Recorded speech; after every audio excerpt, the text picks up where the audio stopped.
How's the drug problem in America? It's very bad. The drug dealers recruit you through Snapchat. It's called Snaptrap. The reality of America that you have figured out over the last 25 years. More youth have died due to gun violence than any other type of violence. That's not a sign of a healthy society. Give us an overview of the gang culture. When you go into this gang world, you are judged by how brave you are. So they have certain initiation processes. You have to murder the person. Yeah. When you drive on the freeway and it's dark, whoever has not put their headlights, you have to flicker at them and eliminate them. This is just one example. You're doing a lot of work to help the so-called underbelly of America through the power of Indian culture in some ways. It is the first time in American history that opposite gang leaders and the police officers came into a boot camp together. After that, one of the leader of the Bloods gang and a police officer, they said they were classmates. How do two classmates take up such different paths in life? Has your life ever been in danger? Close to feeling like they are going to kill me. That day I was a little like, oh shit, who did I provoke? I don't get why having guns is legal in America. You have more shops that sell gun than gym equipment. That's scary. I welcome you to this episode of the Ranveer Show, and I welcome you especially if you're a listener or a viewer from the United States of America. We spoke about the USA. Today we spoke about some of the gang-oriented culture in the ghettos of USA. That's a reality even in 2024. Today's episode features a special soul named Mandar Apte, who arrived in the USA as an engineer but is now working as a social impact citizen. He's trying to make a difference to American society. This episode of the Ranveer Show is a crime-themed episode, but it's also a goodness and spiritualism-themed episode. The reason I enjoyed this particular episode is because you rarely come across people like Mandar sir who are trying to spread the ancient wisdom of Indian culture all over the world and taking the best bits of Indian culture right out to the West, right out to parts of the world that may benefit from Indian culture. I personally feel that the next 10 years are going to be about people uniting on a global scale, people adopting the best aspects of each other's cultures into each other's cultures. This is a very special India meets the USA episode featuring the one and only Mandar Apte.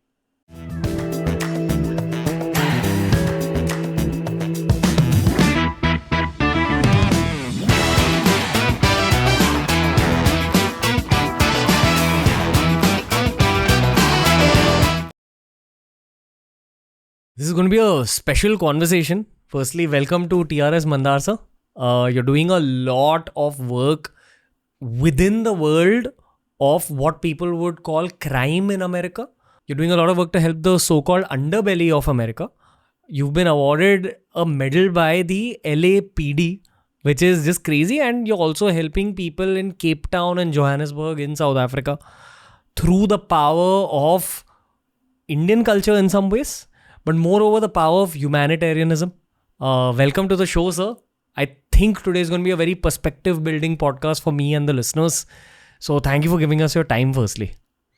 It's an honor, and I think the audience that you are serving, the young people of India and the world, I hope that this conversation inspires them to look deeper into the Indian culture, traditions and wisdom, because they're ancient, but they still have a social relevance. Yeah, and honestly, in the 31 years of my own existence, I cannot remember a darker time than this for human society. It's been pretty wrecked from a mental health perspective, from a geopolitical perspective, and I'm sure from a crime perspective as well.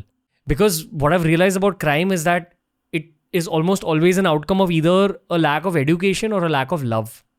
So that's the point I'd like to begin this podcast at.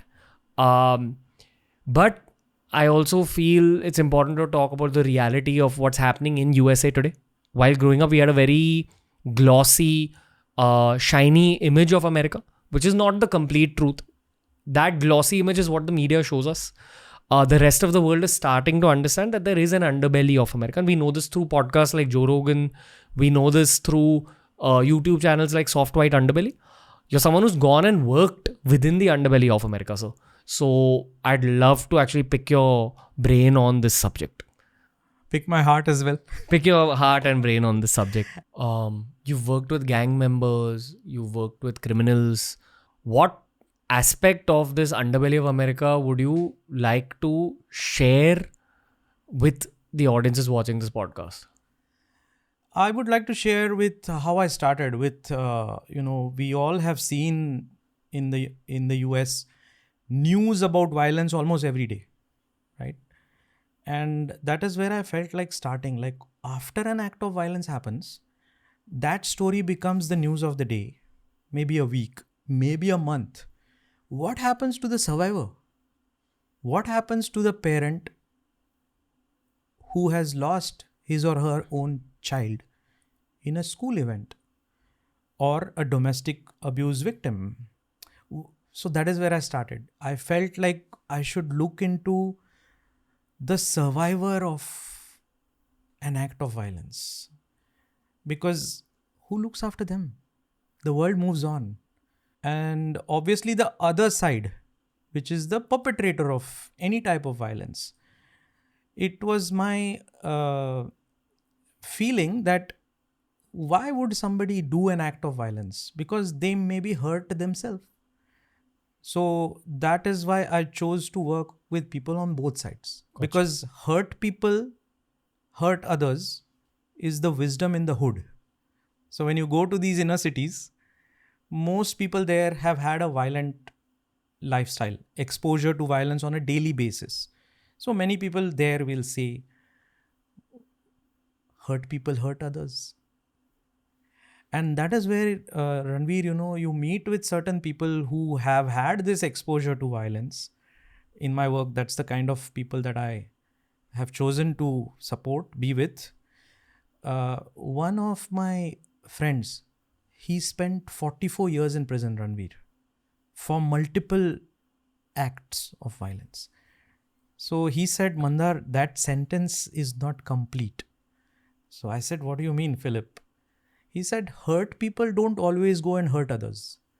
So hurt people may hurt others. Depends on who's your grandmother, what books are you reading, what food are you eating. So hurt people may hurt others. And he said, but that's incomplete. He said, healed people will always heal others. And that is the wisdom coming out of a person who has spent 44 years in prison, labeled as leader of a gang.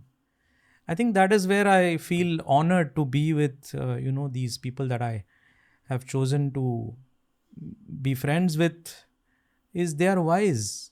They are deeply compassionate. They've just been on the wrong side of life. How long have you been in America now, sir? You're back in India? I'm now back in India, but I have lived in the United States for 25 years. Okay. At what point did you switch from your corporate job at Shell to actually beginning this deep dive into the underbelly? 2016.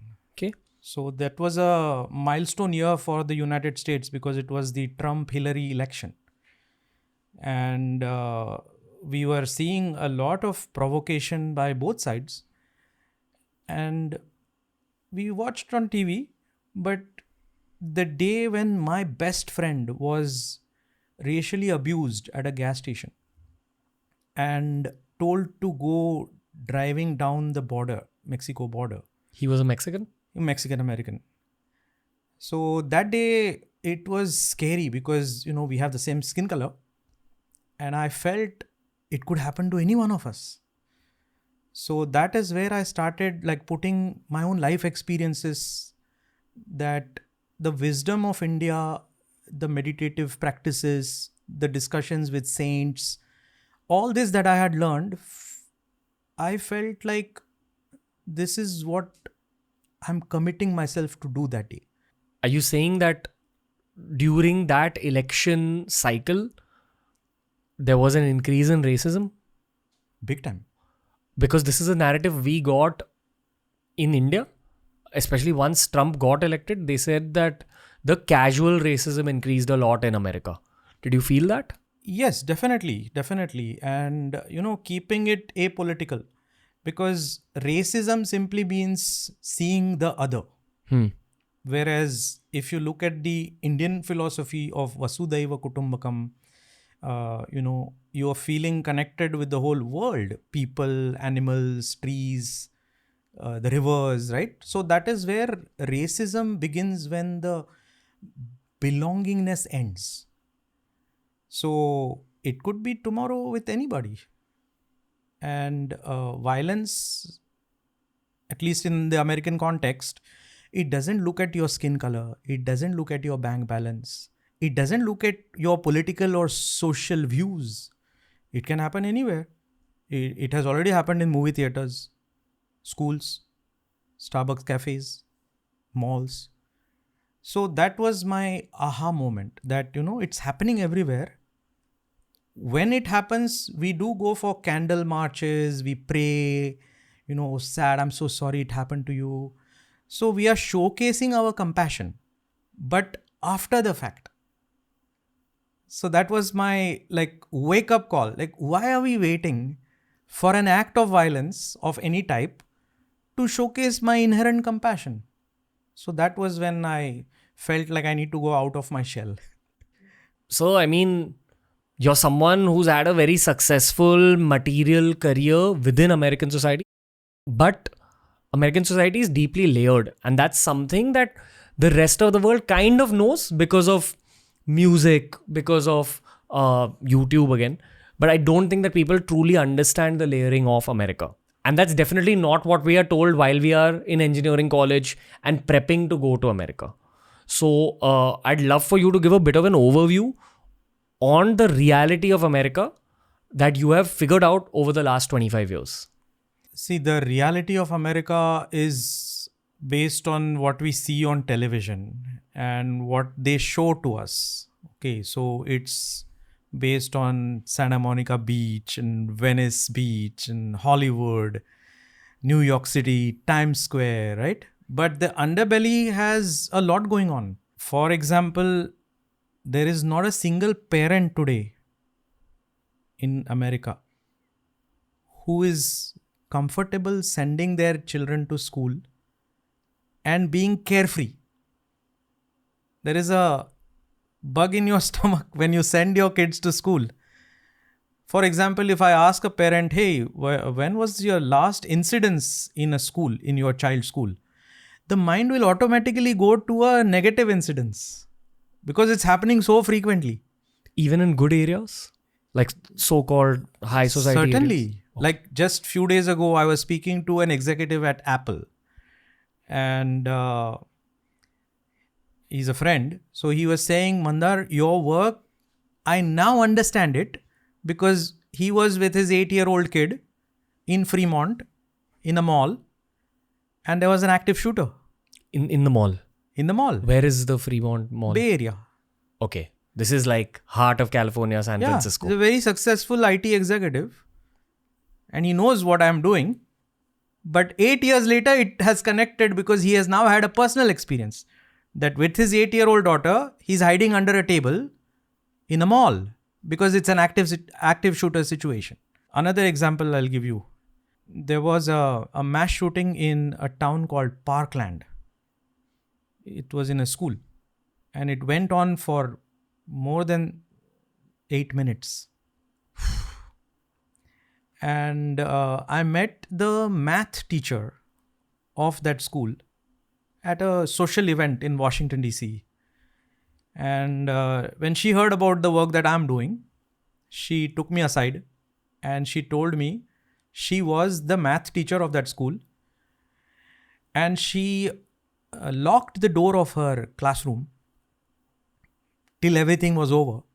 And when the SWAT team came, she did not open the door because she thought it's the shooter.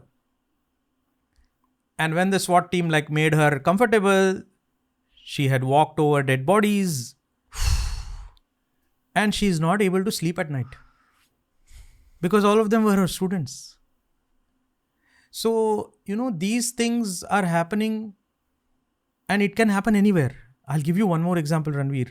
I produced a film. I was looking for an editor of my film. I finally found an editor. I went to San Francisco to his home. And while we are editing, putting a storyboard of the film, His 6-year-old son comes. School bus drops. Daddy goes to pick up the boy. The boy keeps his bag on the sofa and says, "Daddy, you know what I learned today? Code red."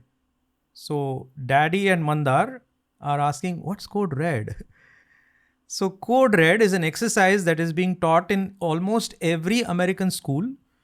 6-year-old is telling the story that, "Daddy, the teacher made us hide under a table and not make any sound for 30 minutes. He doesn't know the purpose of code red. He's a 6-year-old. But this is happening in every school. And that's scary. That's not why we send children to school, no? On American podcasts, you'll often hear chats about gun laws. Gun laws are often not spoken about in Indian society or worldwide society because having guns here is illegal. I don't get why having guns is legal in America. I think the narrative is that guns are good for the sake of self-protection, but the rest of the world is managing the self-protection without the guns. So, do you have anything to say about gun laws? I think it's a matter of concern that you have more shops that sell gun than selling whatever gym equipment. You know, that's not a sign of a healthy society, right? But there is a counter argument that if there was no presence of a weapon in these schools, the shooter could have continued for more. So that is where the divide is. That is where the polarization is. That do I want guns in my child's school or do I not want guns in my child's school? And that becomes a polarizing discussion because there is no right or wrong in many situations in life. So navigating that by actively promoting compassion, peace, healing is what we can do to bring all sides together. Because who doesn't want peace? Who doesn't want compassion? And that is how I have chosen to navigate this divide. So that I'm not taking a position on X or Y, I'm taking a position on peace. My reading of America is that it's perhaps even more polarized than what we see in Indian society. You are spot on. Because there are many issues that have created or have been created to create that divide. Because, you know, when you have a divide, somebody makes money out of that divide.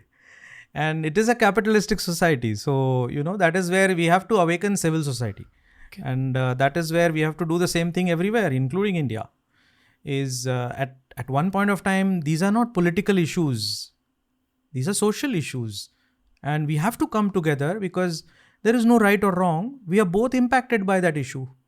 So that is where I think the Indian wisdom of higher purpose of life, who are you, when that transformational approach starts, that, hey, I want to be part of the human race.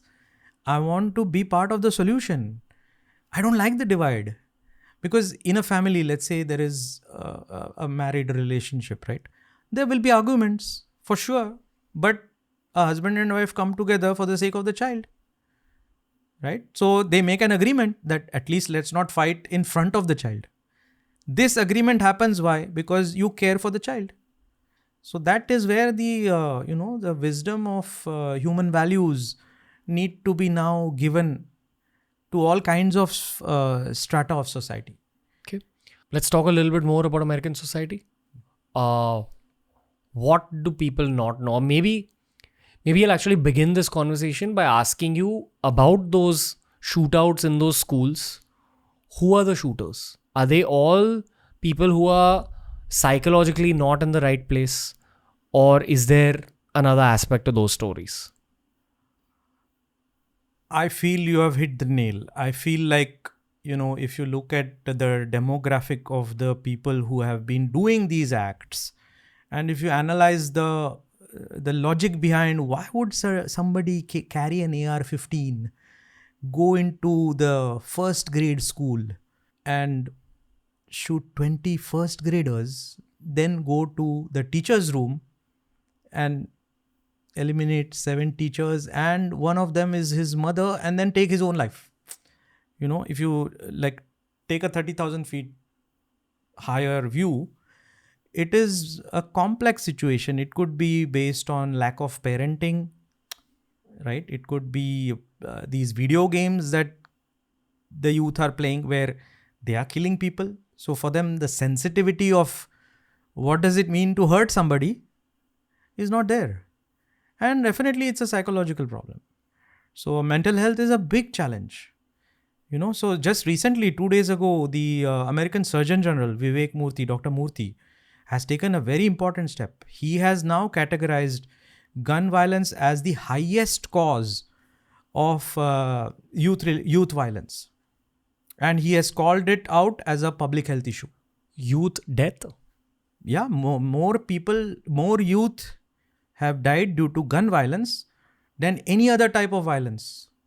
Okay. And he has flagged it as a public health issue. Public health issue means what? There is a solution to it. We'll get to the solutions.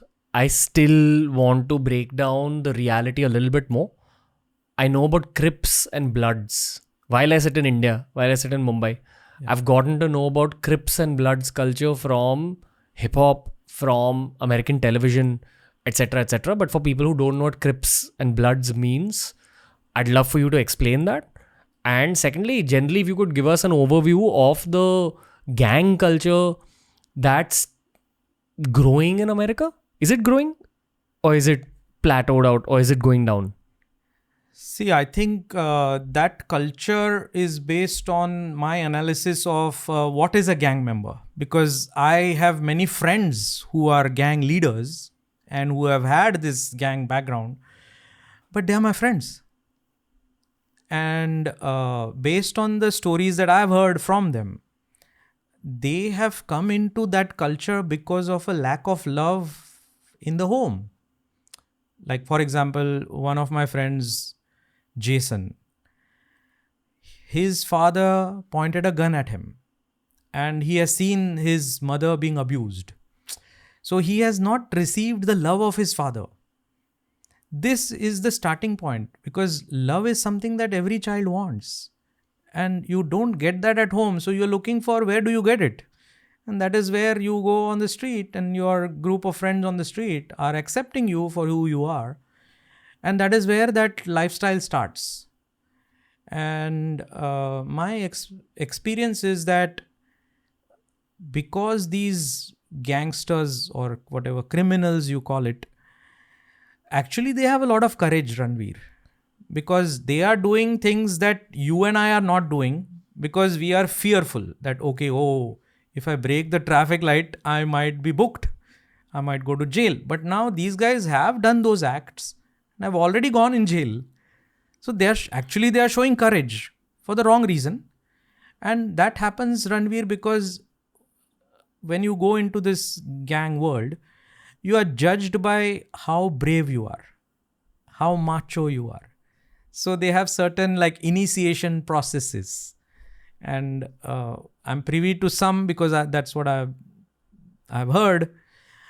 And one such process, if you allow me to share, is when you drive on the freeway and it's dark. So usually the protocol is you turn on your headlights. So one of the initiation processes is whoever has not put their headlights on the other side when they are driving on the other side, you have to flicker at them to tell them that, hey, you need to turn on your headlights. But the initiation process requires you to take a U-turn and eliminate that person. You have to kill someone while you're driving if they've not put the headlights on. Yeah, on the other side, but you have to take a U-turn and chase, and so But you have to murder the person. Yeah, that's the initiation process. That's how you get initiated. And if it's the initiation process, I'm assuming that we're talking about teenagers here. Yeah. So a teenager is told to go and murder another civilian. Yeah, this is just one example. There are other such initiation processes that are meant to show whether you follow orders And if you follow orders, you are part of the club. And the orders are different grades of macho-ness. Basically, in Hindi, the word is bhai, right? The bhai giri is how close you are to that family of brothers. And yeah, it's very sad, but that is how it is. And you do this because they are your friends. They cared for you. They loved you. So it's actually a brotherhood of people who love each other. The brotherhood is real once you're accepted into the gang. Yeah. Okay. What if you're not able to get past the initiation process? Then you're not accepted. Are you harmed or you're just rejected? No, they are rejected.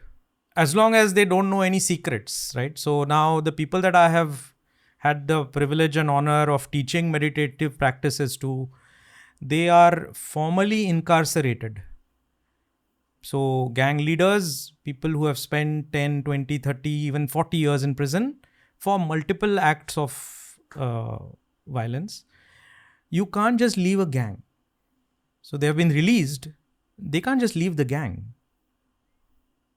So then my work starts with what can you do for your neighborhood? And the sweet spot is if it is about bringing more health and well-being in the neighborhood, they are game. So that is where my work started, is I collected some of the leaders of these gangs and I trained them as an ambassador of peace. And that is where I feel like telling you a story. Like one of my students is the leader of the Bloods gang. So his name is Andre. And I went to meet him. I had never met a gang leader before.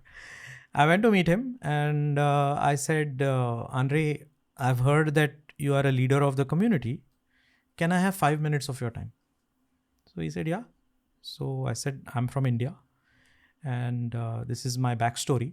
And I'm here because I feel a sense of connection that whatever I have learned in my life, I think your community can benefit from it.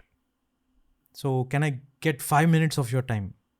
And I taught him alternate nostril breathing, Anulom Vilom pranayam, and Bastrika pranayam. And he gave me that 5 minutes, okay? And he did 3 rounds of each. He opened his eyes and he said, that was good. So I said, Andre, do this for 5 days. If you like this, on the 6th day, I'll take you for some Indian nice food. The guy calls me on the 6th day. Okay.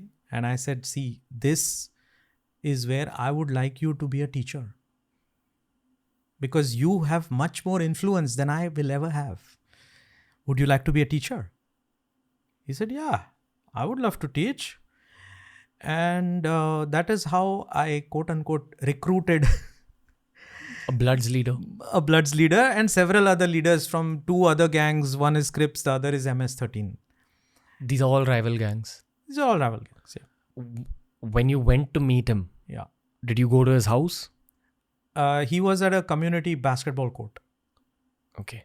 I was told to meet Andre because if you want to do something in that neighborhood, you need to get Andre by your side. Like a Dada in Mumbai. Same. Exactly similar. Okay. Exactly similar. And what was the vibe overall in that basketball court? Were they welcoming towards you? I actually did not even think about it. Because at a point in my life, I feel I'm welcomed everywhere. So that is where, like, as a change maker, I feel like we should not have a doubt. I'm here to offer something and you should have confidence. So I was welcomed. I would say I was welcomed. Of course, they must be staring at me like, what's this Indian dude doing here? But yeah, I was welcomed. And then he introduced me to 3 of his friends, Earl and Bo. All Bloods members? Yeah, all Blood. There's a Blood neighborhood. Okay. And I did something even fascinating. I did the same work that I did with Andre, what I told you, with the people in the Crips and with the Los Angeles Police Department. I went into the precinct and I did the same thing with the sergeant. And that is where I feel it is the first time in American history that opposite gang leaders and the police officers came into a boot camp, Together. inner healing boot camp, together. So the first few days of that workshop, so it was a 2-month commitment. We meet every Thursday. For the first few weeks, they were doing meditative practices like this.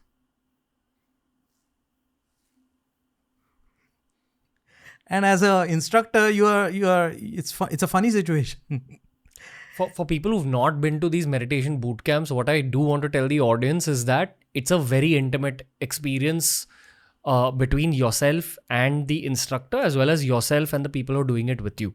Because lots of emotions come out, lots of vulnerable moments happen in those hours. But I can't imagine what you went through. Unbelievable it was. So, of course, they are not comfortable with each other in the first few weeks, but on the 6th week, so 6 weeks, we have been doing meditative practices, breathing exercises. And then I introduced spoken word poetry. Wow. So I invited the opposite to sit with each other as a pair, and you will write spoken word poetry together. As in a Crip member and a Bloods member. And a gang leader and a police officer. Gotcha. Right? So these are opposite stakeholders, right? They are not hanging out with each other. So after 6 weeks, I felt, okay, now is the time that, hey, write something together. Because spoken word poetry is also a way of healing yourself. Yeah. And it was unbelievable. The workshop was in an elementary school because I had won over the heart of the principal of that school. She had given me the school venue. And the logic behind that was that, hey, whether you're a police officer or a gang member or a nurse, you're all part of that elementary school when you were growing up. And the divine works in certain mysterious ways. So after that spoken word session, one of the leader of the Bloods gang and the sergeant, they said they were classmates in the same elementary school, in the same class. That discovery happened. And once that discovery happens, you are not a Bloods leader. You are the Joe and Jim that were classmates. You know what I mean? So that's the healing power of, you can say, any meditative experience is after the trauma is healed, naturally compassion dawns. The boundaries between you and me kind of get washed away. Dissolve. My question is about how the boundaries get formed in the first place. So the first question is, how do two classmates take up such different paths in life? Because I'm assuming they're from the same neighborhood. Same neighborhood. And the second question is, amongst the guys who actually accept the gang life related to crime, how do they segregate themselves into Bloods and Crips and the other gangs? The first question I will try to answer. I think it all goes back to childhood trauma. And it all goes back to the inspirations that you choose to follow. So a police officer, most of the police officers, I would say, in now many cities that I have trained across the United States, they are from those neighborhoods and they don't like the violence that they have seen and experienced in their growing up, and they have chosen to be part of the solution. Right? So their intention is a good intention. That, hey, I want to now be the guardian of my community. And if you don't have that inspiration, and if you have had that childhood trauma exposure, and like we discussed earlier, the group of friends outside become your influencer. Not your grandmother, not your mother, not your father, but that external group of friends. You get sucked into that. And once you get into that, for various reasons, shall I tell you one more story? Yeah, go for it. So I know this former gang member that I actually hosted in India, because that's what I also do is I bring these people on a journey in India. And I had taken this group to see the Taj. And Jason came and kissed me on my cheek. So it was the 6th day of the trip. He has 2 kids. So I thought he was homesick. So I said, hey, are you homesick? Do you want my phone? Do you want to call your kids? He said, no. In LA, when I walk, nobody cares about me. You picked me up from there, brought me here. I'm ever grateful to you. And then he shared a story. He said, Mandar, I was taking a picture of the Taj and I felt a hand going in the back pocket. And I'm a street guy. He said, I'm a street guy. So I knew what was going on. So with one hand, he catches the hand of the person who's trying to put his hand in his pocket. And I turned back and it was a 10-year-old boy. I looked into his eyes and the guy had fear in his eyes and he pointed me to an adult as if telling me that adult told me to do this. And Mandar, I saw in that 10-year-old me when I was 10-year-old. I was also caught. But nobody had money to release me. I didn't have bail money to release me. And that is my first experience in juvenile hall. So that day, he let go of that 10-year-old. Now, it was a life lesson for me that, he's a former gang member and he has compassion in his heart.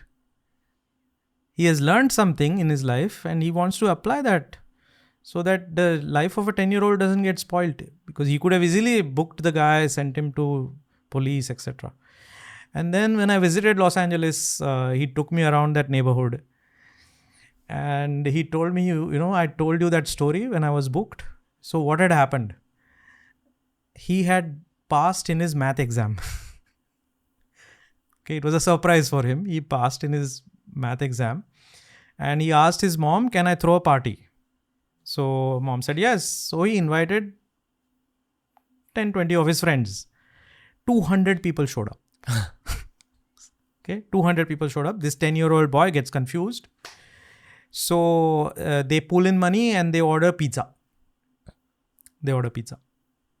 Domino's pizza guy shows up. They collect cash. And the guy that Jason gives money to, like, okay, pay off the pizza delivery guy, he runs away. He runs away with the money. So the pizza people call the LAPD. And the rule in the hood is if it's a block party, cop car doesn't show up. Chopper shows up. And as luck has it, the guy who stole the money and left, he was found dead. And the weapon was found in Jason's room. So that day, Jason was booked. As a 10-year-old. Yes. And his mother did not have money for his bail. So that is how he told me his life started. And it's very, how can you say it? It's very sad that, what do you make out of life? Like, how do you explain what the hell just happened? I urge every listener to go back to 5th grade and think of themselves as a 10-year-old at this moment. And then come back to Jason's story. I was speechless. I had tears in my eyes, Ranveer. Because we have taken our life for granted. And that is where I feel just an honor that the Andres and the Jasons and the Philips have welcomed me into their home. Actually, it's a sharp experience for me that in my life in Los Angeles, where I lived 3 years,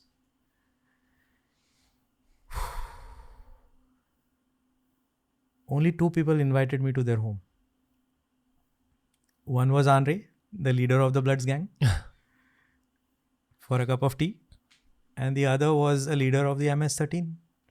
When his mother had passed away, he asked me to come and bless his home. And he made the best hot chocolate for me. I can never forget that taste in my mouth. What is the MS-13? It's another gang. It's a very violent gang. Okay. So my friend, he spent 34 years in prison. Out of that, 7 years was in a solitary confinement. And my parents were actually visiting Los Angeles that year. And, like every Indian middle class father and mother, when I'm having this quote unquote privileged shell successful life and then I've taken a detour And the detour is really sharp. It's now in Los Angeles South Central. So my dad asked me, who do you meet? Who are you? So I said, would you like to meet? So I arranged a lunch meeting. Between an MS-13 member and your and parents. my parents. Great. And we went for Indian food. And this is the first time that, my friend had Indian food in his life. And he had brought his girlfriend, again, somebody else from his own gang. And my father might not like what I'm going to say. My father, in the middle of the meal, says, Mr. Rudy, why did you join a gang? In his typical Marathi accent. Okay. Mr. Rudy has never met my father, but I'm his meditation teacher. His reply, because, Papa, they were my friends. They took care of me. My father was never there. Rudy is the most innocent person I know. So innocent. And when he learned meditative practices with me, he even showed me the email address that he had got through divine messages. Rudy G 108. And he said, hey, I just saw this. And when he came to know of the 108, significance of 108, that, the mala has 108 beads and the 109th bead is your guru bead, he was just blown out.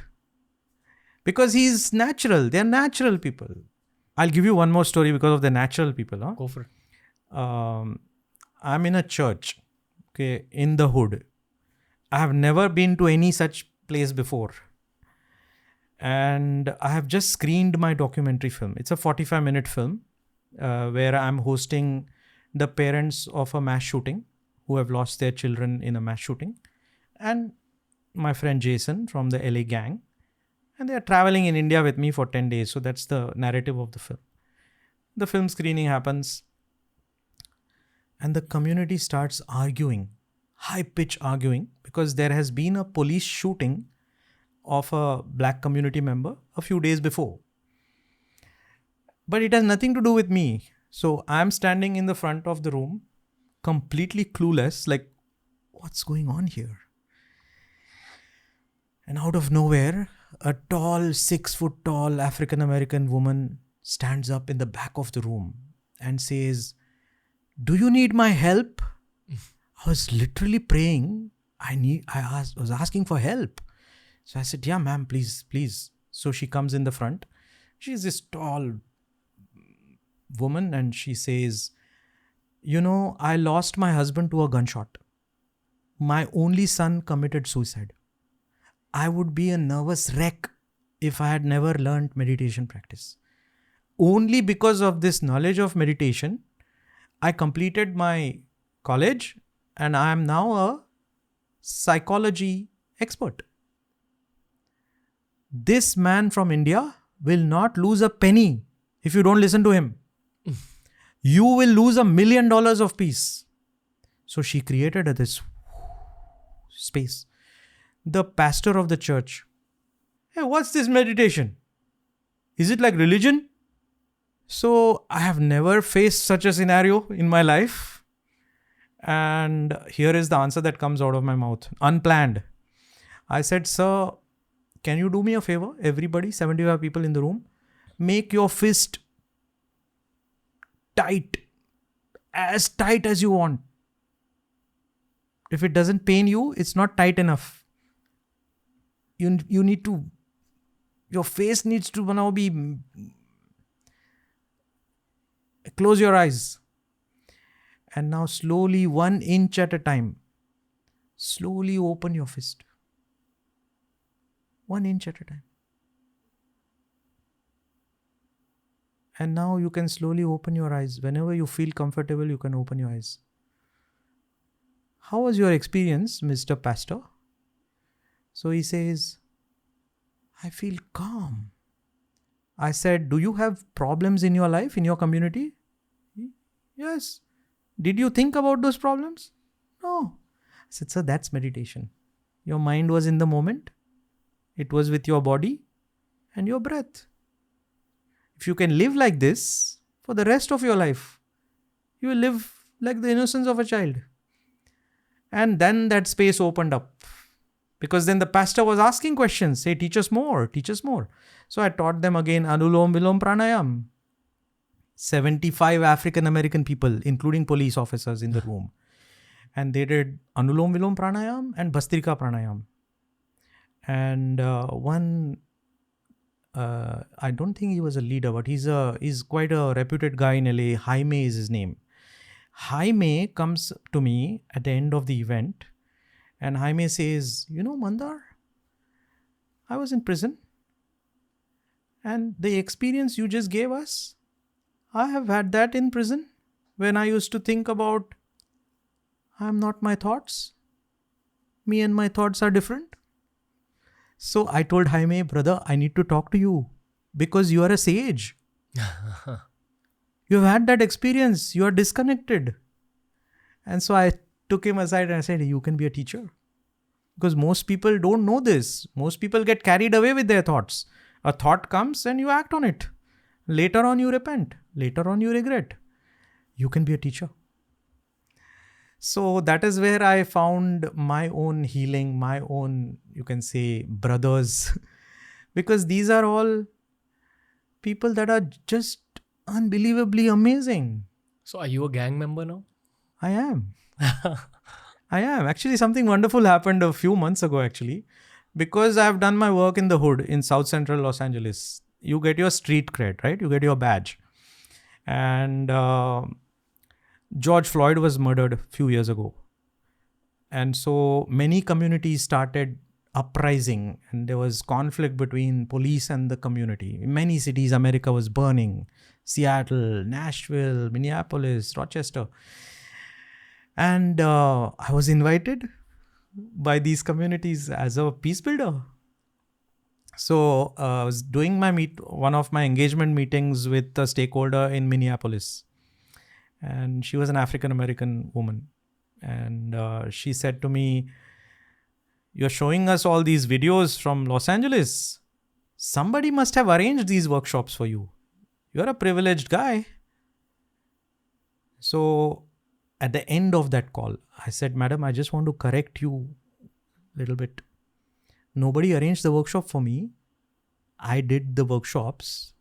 And if 20 people come to a workshop, I spoke to at least 200 of them. So please don't assume people's privilege. And second, just because I'm a meditation teacher, that doesn't mean I don't have issues in my life. I'm not dealing with challenges in my life. I just have found a way to accept and be of service rather than sitting and crying or, using the negative side of the force. I'm just here to spread light, love and wisdom, whatever I have learned. I shared this story with my Los Angeles people and one of my very dear friends, also a member of the Bloods, Daniel. Daniel said, Mandar, don't take any nonsense from these people. You have helped the Bloods and the Crips.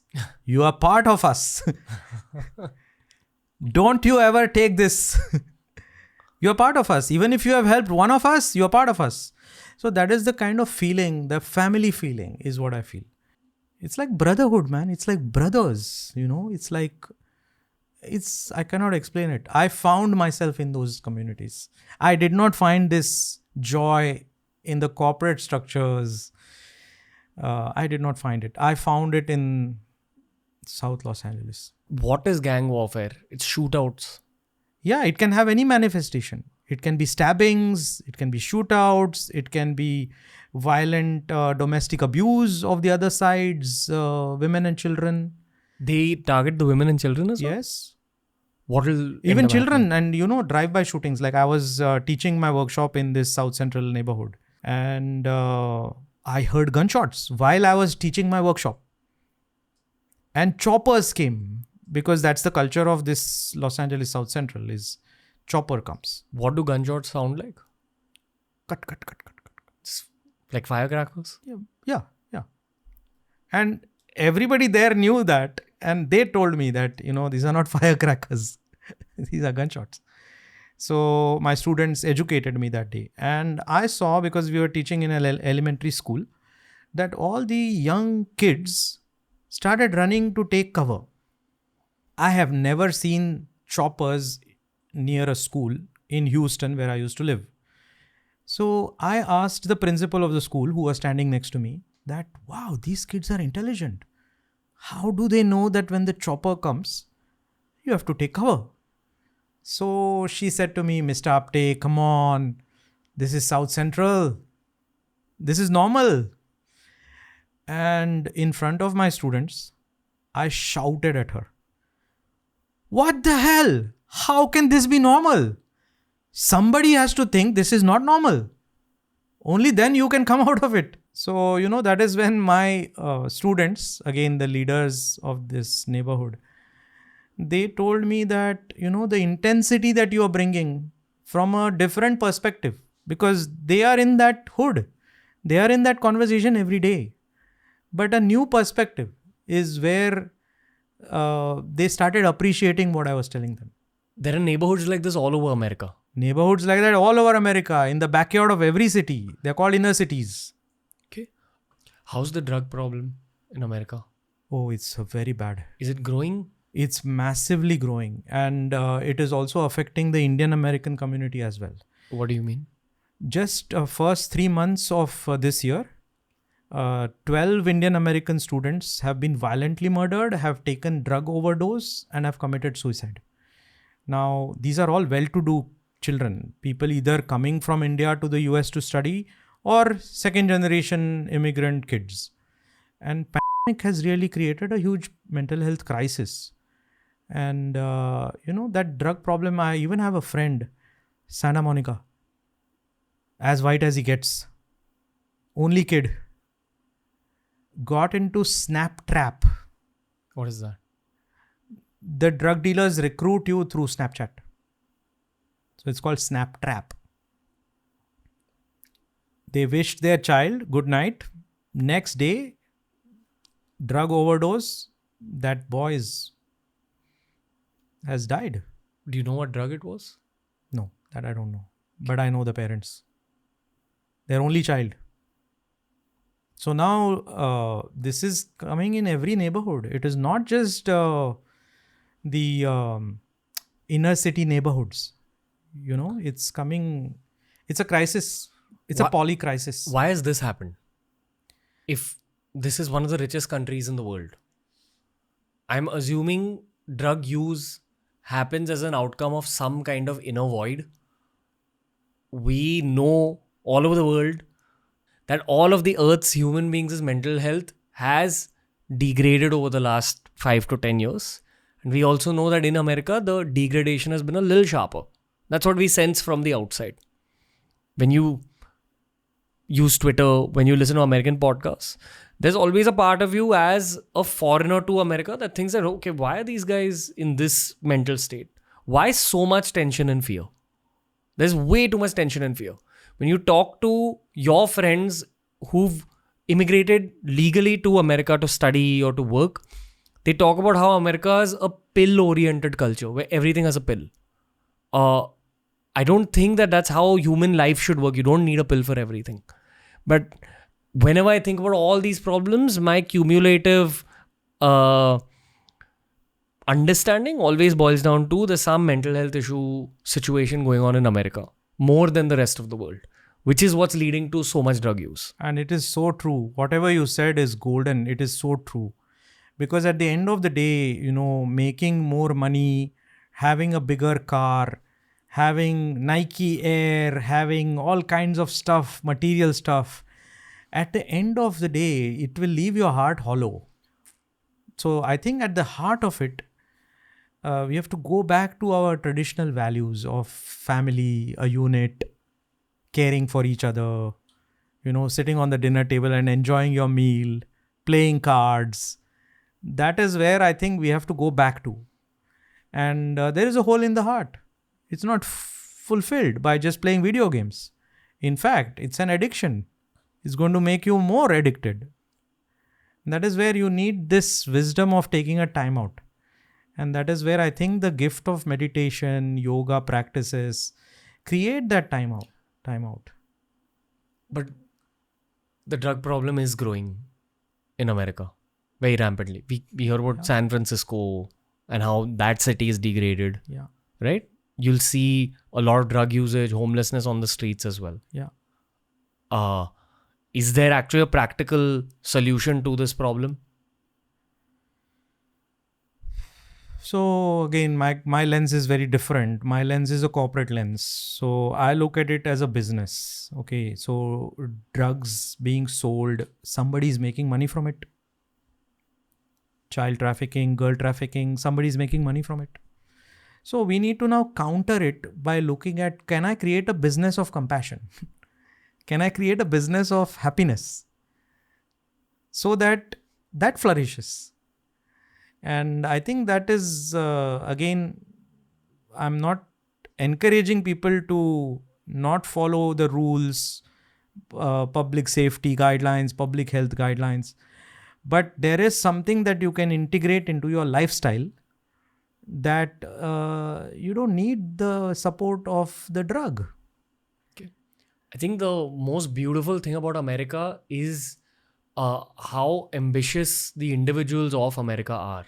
It's probably the most ambitious nation in the world.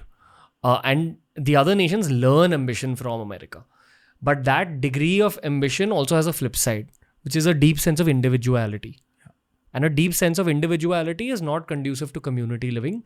And community living is the solution for bad mental health in some ways. Not in all ways, not completely. There's a place for therapy, there's a place for yoga. But community living is a big aspect of having positive mental health.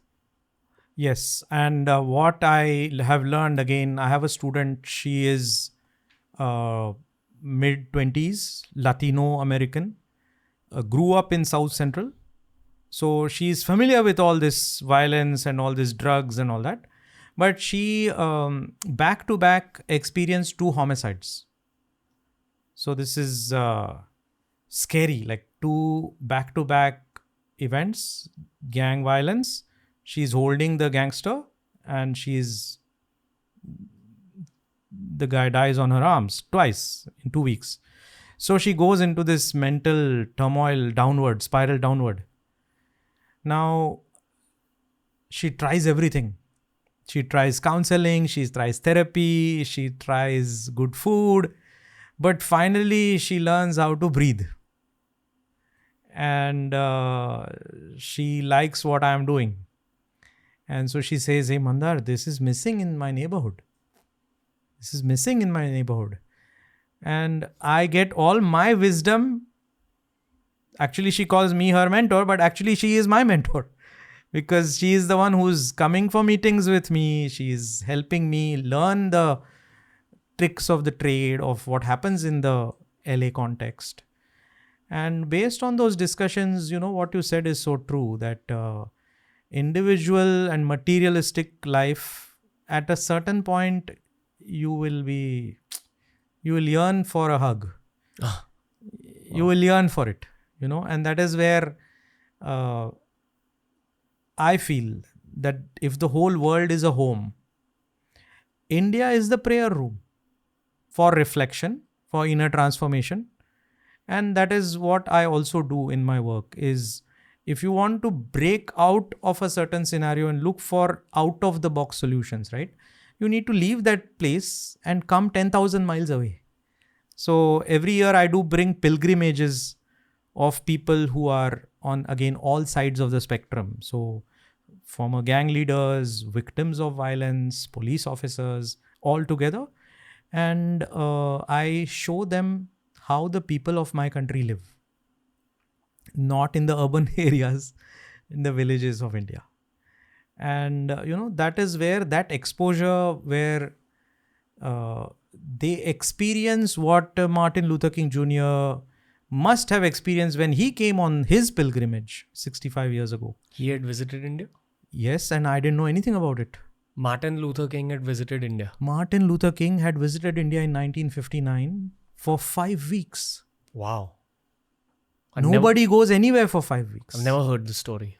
So when I was reading his autobiography, The first sentence of his autobiography chapter on India, it's a 30-page chapter. The first sentence, if I travel to any other country, I would go as a tourist. Here in India, I came as a pilgrim. That touched my heart because what he's writing is his travel in India when there is no McDonald's, when there is no Marriott hotels, freeways. It's an India that we also don't know. And if I put myself in his shoes, at those days, they used to be called by the N-word. Right? And he's writing about being received as Atithi Devo Bhava, as God.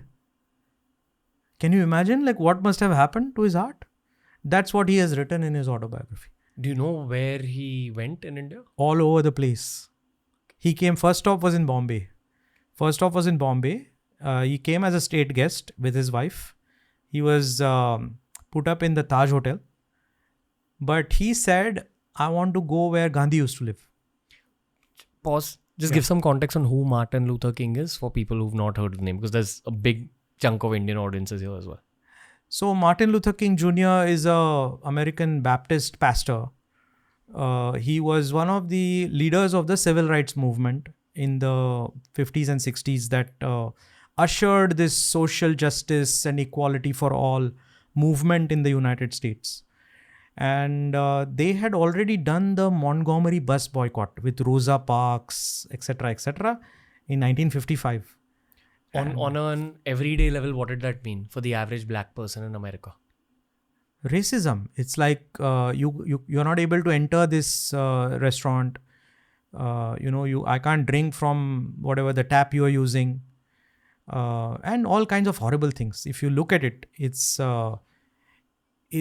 like just 60, 70 years ago. Yeah, we read about apartheid in Africa, but there was a softer version of apartheid in America as well, towards black people.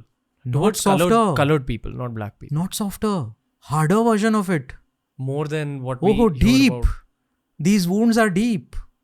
We don't know anything about it. I also did not have to know anything about this. But because I have chosen to live with the people that I am now living, I had to learn all of this.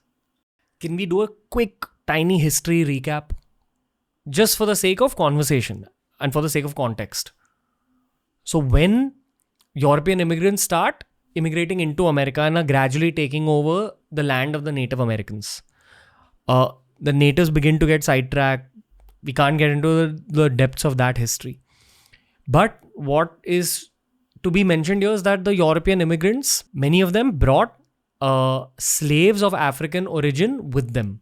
Correct. On ships. Correct. Now, these slaves were members of certain tribes in Africa which were either conquered by the European imperialists or were beaten by other African tribes and sold to the European imperialists. Correct. African Americans, or the ancestors of the modern African American, were brought to America through slave trade. Correct. And slavery went on for roughly 400 years. Correct. But 400 years in the long-term scheme of things is not that long ago. It feels like now. For us, yeah. The Civil War happened somewhere in the 1850s. 1850s, yeah. Right? Which is a little more than 150 years ago. Yeah. A 150-year difference, again, is not much from a historical perspective. 1,000 years later, people are going to look at our generations as possibly very close to this Civil War and slave trade generation. Yes. Now I'll hand it over to you, sir. Is there anything you'd like to add to this historical context? Because what happened post the American Civil War and what happened in the 1950s because of Martin Luther King Jr.? Yeah, so Martin Luther King Jr., like I said, he was instructed by his mentor.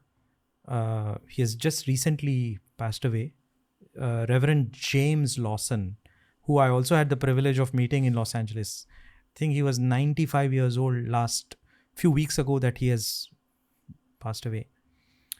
He told me that he had been to India and he had met Gandhi. So he told young Martin Luther King that if you want to use non-violence as your cornerstone, for the civil rights movement, you need to go and learn from the source. So Dr. King, he came with his wife on a 5-week pilgrimage. Sorry, sir. What happened in the 100 years between 1850 and 1950? Slavery was abolished in America roughly after the Civil War. Yeah, that's the Abraham Lincoln legacy. Slavery is abolished. But what happened to all those people of African American origin? Yes, so now what I'm learning again is trauma is also intergenerational. So the trauma of the ancestors has passed through DNA to the current lineage of the African American immigrants. And that is where more needs to be done, because trauma of any type, if it is not healed, shapes everything in our life. Our inhibitions, our biases, our judgments. And so you have to empathize with this truth, you can call it. And you have to provide them. And this is modern science speaking, right? So it's not Mandar gibberish speaking. Modern science has now put it out there that there is intergenerational trauma, and through pranayama practices, you can heal that intergenerational trauma at a DNA level. That is, again, modern science has proof. That's the missing link. If you don't heal that trauma, not of today's person, but lineage, then that person's inhibition, that person's biases, that person's choices in life will be guided by the ancestral lineage trauma that he's carrying. Has your life ever been in danger? I used to live in the South Central neighborhood because you can't do this work and live in Santa Monica. Number one, it's too far away. It'll take you 2 hours to get there with LA traffic. And second, you need to be with them. That was my realization. So I used to live in that neighborhood. And one day, like 11 o'clock, I finished my workshop. I pull up all the yoga mats. I put it in my car. And I park my car in the parking lot of my apartment. And very big African-American man is lying down near the entrance to my apartment building. And I said, "Sir, I need to go." He said, "What? Where do you have to go?" I said, "Sir, I live here. See, I have the key." And he wasn't wearing a mask. So that was those days. I said, "Sir, where's your mask?" And he said, "Bitch, where's your mask?" And I didn't have a mask on. And he pulled up I thought it was a weapon. So I just backed off. It was a stone. And this was a 6 feet tall, 300-pound person. And that day I was a little like, oh shit, who did I provoke? And he threw the rock at me, but he was drunk. He was a homeless guy. He was drunk. So yeah, I think when you do this type of work, you have to trust in the divine that you are doing this for some different purpose, right? So ask for divine protection as well. Yeah. And so when I have come back to India now 4 years ago, the friends that I grew up with, when they look at my work, they ask me, "Who arranged it for you? Were you scared?"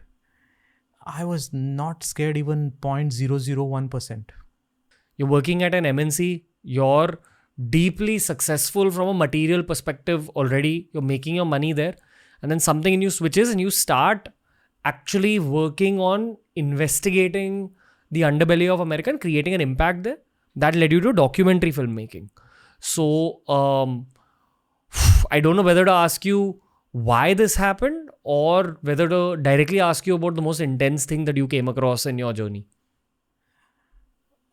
I think, the intensity grows, and everything that you do today is based on the preparation that life and situations in life make you. At one point of time, it's like a calling. So in my case, there were a few milestones towards why I'm doing the work that I am choosing to do in my life now. The first milestone was being part of a mob violence as a petroleum engineer when I was in Nigeria. I had gone on an assignment and I was attacked by a village, by a mob. Barely escaped, saved my life. And that got me thinking, like, mob violence doesn't look at your skin color, doesn't look at your bank balance, it doesn't look at what you believe in. And that, as an engineer, I started thinking, what's the purpose of life? So that was a milestone in that journey. Which year did this happen? This was in the mid 2000. Gotcha. 2004, 2005. Okay. Then second milestone for me was I got into a very interesting program at Shell called Gamechanger. That was the title on my business card. And I was managing about $25 million of investments. But all those investments were in energy technologies. And a decade ago, when I was traveling 200 days a year as part of my job, I started sensing that, the world is getting more and more interconnected. So problems in one part of the world will affect the other part of the world. And was one example of it. So about 10 years ago, I started thinking companies like Shell, where I used to work, we should not avoid getting into solving the social challenges in the world. Most companies do it as CSR, as philanthropic donations. But in my job, I started thinking, can I solve a social problem and create return on investment? Because then the solution becomes part of the business life cycle. Sure. So that was my second milestone is, hey, can I look at different social problems, including violence, and can I try to find a way that companies like Shell can invest in the solution? Because peace and prosperity go hand in hand. And probably the third and the bigger milestone in my life was that, we all go through thunderstorms in life. There are small thunderstorms, big thunderstorms. The biggest thunderstorm in my life was when I went through a divorce. And I had to let go of the custody of my child for her well-being. That is where I started thinking, how do I find that inner peace? How do I find that inner healing and solace? And if we don't, then that situation perpetuates the violence that may be a thunderstorm within. And so that is again where I, found new meaning, you can say purpose in my life through a discovery of the inner world. Can you talk about the Nigeria story? Nigeria story, I was a Shell petroleum engineer and I had gone there for a field assignment in a gas field. I was a production engineer. So I was looking at how do we increase the production of this gas. We finished a long day of work. And a mob of like 200, 300 people run with, swords and trees. And I was with one person from Kuwait, Shell Kuwait. We just ran to our Jeep, scared to death, like because I had never experienced this before. And I had not done anything against that community. I had just come to Nigeria 2 days before. So that was like close to feeling like they are going to kill me. Why were they attacking the... Good question. So then I researched like what's happening. So it happened to be in the Niger Delta. And Shell doesn't have a good reputation in the Nigerian context. And well, again, I'm not trying to defend Shell because I also have friends in Shell, Nigeria. They're good people.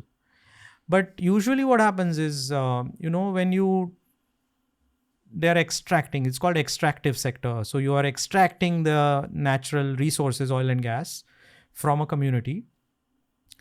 and the contract is given to you by the government, for which you are paying tax. But the tax money may not reach the people who are in the villages because of whatever third world, developing country world issues, systemic issues, corruption, etc., etc. How was it like visiting Nigeria? Because I've heard all sorts of stories from a professional perspective, and I have Nigerian friends who give me a very party-oriented version of it. It's a party place.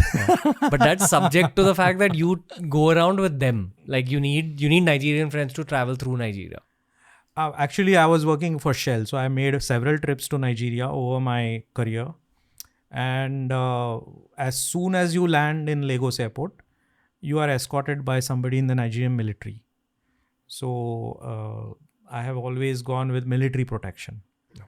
Because in those days, oil executives were kidnapped for ransom. And that's my experience with my visits to Nigeria is I'm seeing this country and it feels like it's a social place. It's poor place. It felt like I was driving through Dharavi, if I can give you a similarity in what I was seeing. And I'm taken to the compound, a Shell compound, and every Shell staff that I was meeting, my colleagues, they were amazing human beings. They were educated, they were well read, they had a respect for India.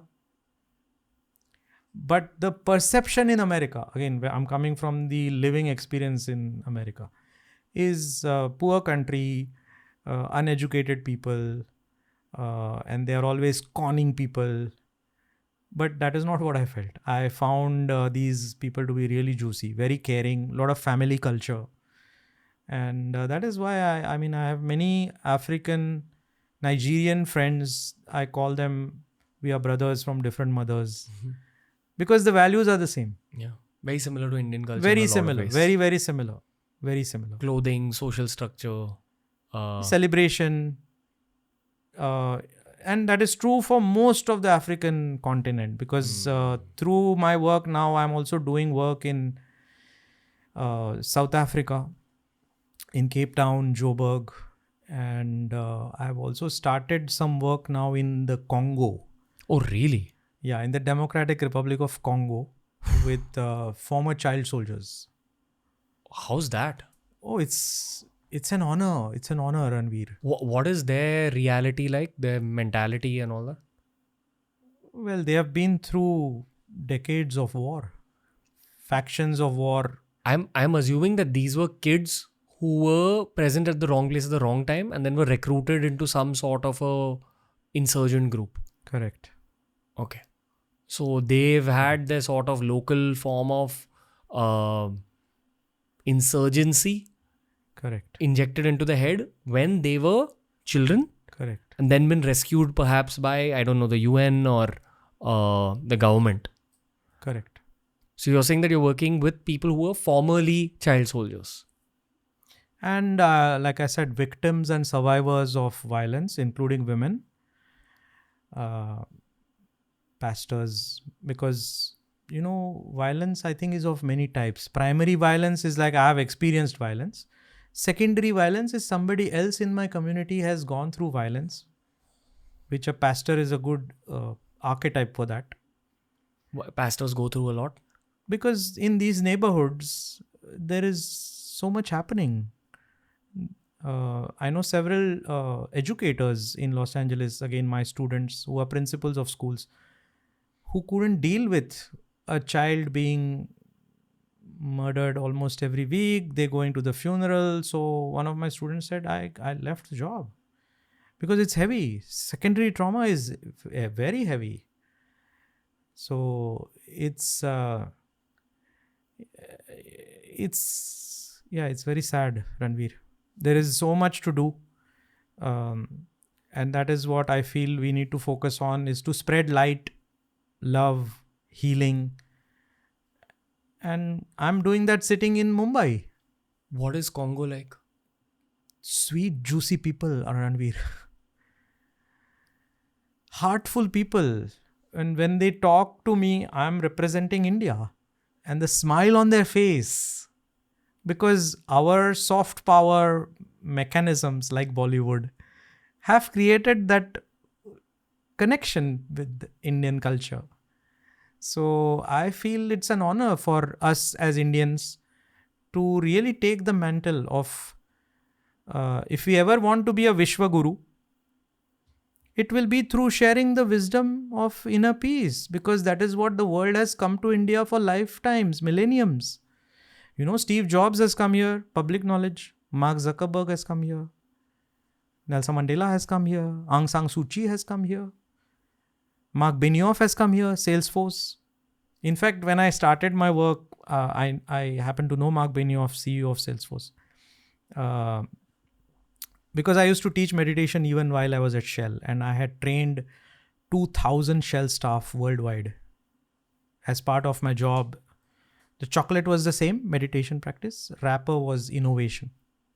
So Mark Benioff heard about this, and he sent me a picture of him traveling in India, meeting with saints of India. And we had a beautiful friendship. We had a beautiful call. Sometimes when I'm doing a podcast, I just know where to end the episode, sir. So we've reached the end. Thank you for this epic episode. Very perspective building. There's a lot of things you do not understand about the world when you have grown up in a place of privilege. And that privilege could be as simple as being a lower middle class kid from India. You don't even know how many people in the world have it much more difficult than you. You may be crying about what you're not able to receive from your parents. They're crying because they've lost their parents in a gang war. So, very perspective building episode, sir. Thank you. This was intense but very important. So, I appreciate your presence. And I appreciate the flow of this conversation. And transforming America is important because the world copies it.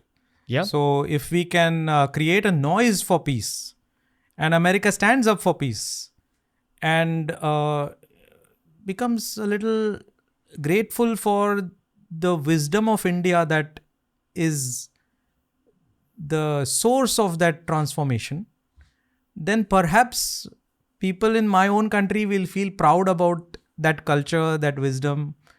And unless you become proud of something, you will not uphold it. I would say that is the real life. The corporate life is just a facade. The real life is on the streets. Even in Mumbai, the real life is what a taxi driver and that conversation in taxi is. That is what I have experienced, and I'm just deeply grateful for life to allow me. And whoever is listening, be proud of this Indian culture that we inherit. And it's universal. You can be anywhere in the world. You can learn a little bit about this culture and be an ambassador. Thank you, Mandar, sir. We'll speak to you very, very soon. Thanks. Awesome. That was the episode for today, ladies and gentlemen. Mandar Apte sir himself has specially thanked the LA Police Department, the community of LA, and his own Gurudev for this episode and for all the work that he's been doing in the USA and eventually is going to be doing all over the world. I would like to truly appreciate the visionary leadership of LAPD Deputy Chief Dennis Kato. He had hosted a premiere of my documentary film in Hollywood that was attended by over 400 people. After that screening, Chief Kato gave me a Medal of Honor and invited me to do the peace building work in South Central Los Angeles. I also appreciate the support of the community of South Central Los Angeles who had trusted me and participated in my workshops that brought together LAPD officers, former gang members, and community members in the spirit of healing and promoting peace and nonviolence. The workshops that I taught in Los Angeles were based on the teachings of Gurudev Sri Sri Ravi Shankar, who has been my inspiration for over 2 decades. He has guided me through the various challenges of my life. In 2019, while visiting Los Angeles, he made time to meet with my students and inspired them to follow the path of peace and nonviolence. This was an America meets India themed episode. I personally learned a lot through this one, and I hope that you gained a lot as well through this special peace oriented, spiritualism oriented, goodness oriented episode of TRS. Please check out our remaining episodes. We'll link our best playlists down below. And until next time, guys, from Ranveer and the team, we'll see you very, very soon.